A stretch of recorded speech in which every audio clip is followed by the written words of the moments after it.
வணக்கம் சொந்தங்களே, இன்று நாம் பார்க்க போறது என்னன்னா, 7 சக்கரங்கள் பற்றிய விளக்கங்களை தான். மனித உடலில் உள்ள ஆற்றல் மையங்களையே சக்கரங்கள் என்று அழைக்கிறோம். மொத்தம் 7 பிரதான சக்கரங்கள் உள்ளன. முதல் சக்கரம் மூலாதார சக்கரம். இது முதுகுத்தண்டின் அடிப்பகுதியில் உள்ளது.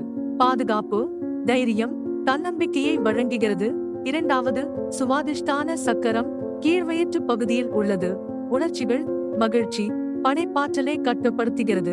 மூன்றாவது மணிபூரக சக்கரம் நாபி பகுதியில் உள்ளது.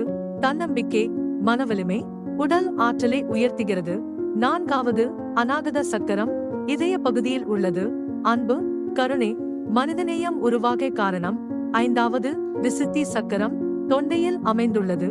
பேச்சு திறன் மற்றும் சுய வெளிப்பாட்டை மேம்படுத்துகிறது.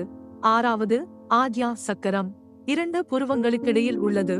உள்ளுணர்வு, அறிவு, கவனத்தை அதிகரிக்கிறது. ஏழாவது சகசார சக்கரம் தலை உச்சியில் உள்ளது. ஆன்மீக விழிப்புணர்வு மற்றும் மன அமைதியை தருகிறது.